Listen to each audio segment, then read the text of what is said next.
Věděli jste, že i drobný detail ve vašem kufru vás může dostat do Mezinárodního detenčního centra? V roce 2026 zavedla letiště vysoce husté skenery a politiku nulové tolerance, které zaskočily miliony turistů. Zapomeňte na pravidla, která už znáte. Skutečné bezpečnostní pasti se skrývají v těch nejnevinněji vypadajících předmětech ve vaší domácnosti. Dnes si probereme 10 věcí, které vám bezpečnostní agenti okamžitě zabaví, a jak zabránit tomu, aby se vaše dovolená proměnila v právní noční můru. Tak se připravte, protože to, co většina lidí přehlíží, je přesně to, co hledá. Pojďme na to. Číslo 10. Neškodné želatinové medvídky na spaní a produkty z CBD. Začínáme s tím, co momentálně způsobuje největší mezinárodní zadržení. Představte si, že si zbalíte jednoduché želé na úzkost nebo relaxační olej, který jste si legálně koupili v lékárně za rohem. Ve vaší zemi je to wellness produkt.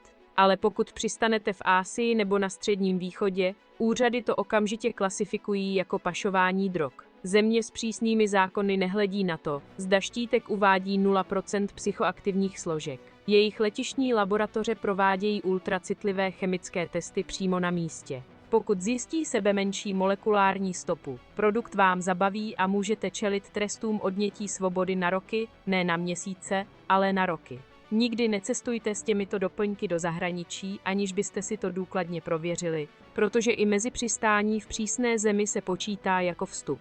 Ale počkejte chvíli, protože pokud si myslíte, že je to přísné, následující předmět, který nosíte v batohu, vás naprosto překvapí a nechá vás bez baterie. Číslo 9. Přenosné baterie s opotřebovanými štítky. Všichni cestujeme s přenosnou nabíječkou na mobilní telefon a předpisy říkají, že je můžete mít, pokud mají méně než 100 Wh. Tajemství, které vám nikdo neřekne, je, co se stane, když se štítek s kapacitou baterie odře třením v batohu. V roce 2026, pokud bezpečnostní pracovník nemůže jasně přečíst vytištěná čísla na vašem zařízení, automaticky předpokládá, že překračuje povolený limit. Nebude žádná diskuze, nebudou kontrolovat model na internetu a nebudou poslouchat vaše vysvětlení. Vaše drahá baterie půjde přímo do popelnice.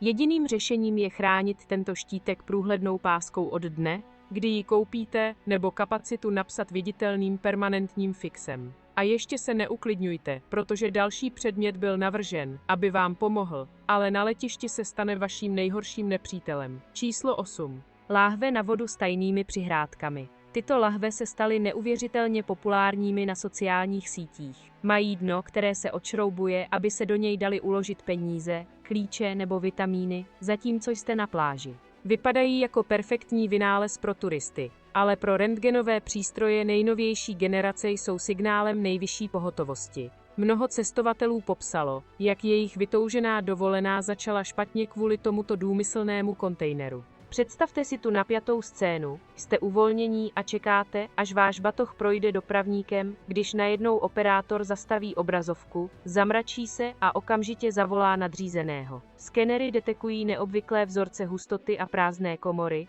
kde by měla být pouze kapalina nebo pevný kov, což vytváří děsivou iluzi sofistikovaného pašovacího zařízení. Během několika sekund jste obklopeni agenty, kteří vám kladou nepříjemné otázky před stovkami pasažérů, kteří na vás podezřívavě zírají. Váš kufr je okamžitě odsunut a láhev je zabavena, což zpozdí celý váš itinerář o více než hodinu kvůli důkladné ruční kontrole. Bezpečnost nezajímá, jestli jste v ní měli jen bankovky nebo jestli je úplně prázdná. Prostý fakt, že předmět je navržen k ukrývání věcí, jej klasifikuje jako potenciální riziko. Vždy noste průhledné láhve z jednoho kusu. Číslo 7. Organizéry na pilulky bez oficiálních receptů. Mít léky seřazené od pondělí do neděle je doma logické, ale na mezinárodním letišti je to pozvánka k důkladnému výslechu. Představte si starší osobu, která potřebuje svou denní léčbu a najednou se ocitne v izolované bezpečnostní místnosti v zemi, kde ani nemluví jejím jazykem. Úřady TSA a zahraniční celní orgány již netolerují volné pilulky, jakkoliv neškodné se mohou zdát vaše klasické barevné vitamíny. Dnes zpravodajské agentury sdílejí globální rizikové profily a jakákoliv neidentifikovaná látka je považována za vážnou chemickou hrozbu. Pokud nemůžete vědecky prokázat, co je každá pilulka, pomocí označené lahvičky, předpokládají to nejhorší a aktivují své nejpřísnější protokoly. Evropské a asijské země zabavují denní vitamíny a zadržují cestující, dokud neprovedou laboratorní analýzy, které mohou trvat 12 hodin, čímž ztratíte navazující lety a tisíce dolarů za rezervace. Vše musíte mít v originálním balení, zvláště pokud jde o svalové relaxanty nebo pilulky na tlak. Pohodlí krabičky na pilulky by nikdy nemělo převážit riziko, že zůstanete bez léků na jiném kontinentu. Ale neodcházejte, to, co následuje, nebudete moci uvěřit. Číslo 6. Běžné prášky, které přesahují 350 ml. Mnoho lidí si balí protein do posilovny, řemeslnou mletou kávu nebo sypký make-up do příručního zavazadla. Nevědí, že jakákoliv prášková látka, která překročí toto množství, zastaví celou frontu. Agenti nemohou vizuálně rozlišit mezi vaší směsí na palačinky a nebezpečnými chemikáliemi. Váš kufr bude otevřen, prášek bude podroben chemickým testům a ztratíte nejméně 40 minut svého času. Pokud obal není označen nebo pokud má agent sebemenší pochybnosti po testu, produkt bude vyhozen do koše. Abyste nestratili let kvůli nádobě s kolagenem, vždy jej uložte do odbaveného zavazadla nebo jej noste ve velmi malých porcích. A teď mi řekněte, zabavili vám někdy bezpečnostní pracovníci nějaký nečekaný předmět nebo znáte někoho, kdo si tím prošel? Zanechte nám svůj příběh v komentářích a pokud vás tyto informace zachraňují před skutečnou právní noční můrou před vaší dovolenou, zanechte svůj cenný like, pokud jste tak ještě neučinili. Přihlaste se k odběru právě teď a aktivujte zvoneček, abyste nepřišli o naše další letištní tajemství.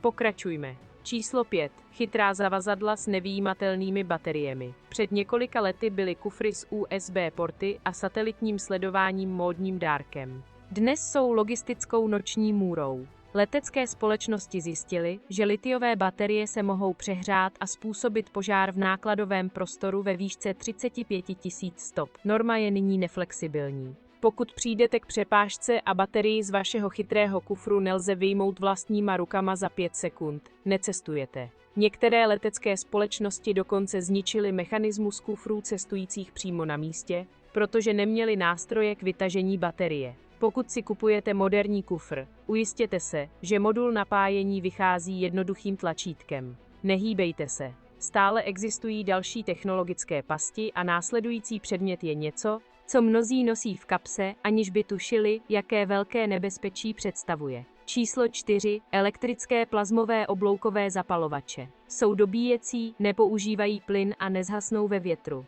Vypadají ideálně pro dobrodružství, ale letecké agentury je mají na mušce. Na rozdíl od tradičního plastového zapalovače tato elektronická zařízení generují obrovské a rychlé teplo. V odbaveném zavazadle jsou absolutně zakázány. V příručním zavazadle jsou povoleny pouze tehdy, pokud mají bezvadnou mechanickou pojistku. Problém je v tom, že bezpečnostní personál tuto pojistku zkontroluje. Pokud cítí, že je tlačítko trochu volné nebo že by se mohlo náhodně zapnout při nárazu s vašimi klíči, okamžitě ho vyhodí do koše. Celé národy v Asii mají vůči nim politiku nulové tolerance a zabavují je okamžitě. Číslo 3. Suvenýry plněné tekutinou a slavné sněžné koule. Koupíte si krásnou skleněnou kouli v Paříži nebo malou ozdobu s třpitivou vodou uvnitř. Podíváte se na velikost a odhadnete, že má sotva 50 ml vody, takže si myslíte, že kontrolou projde bez problémů. To je největší chyba.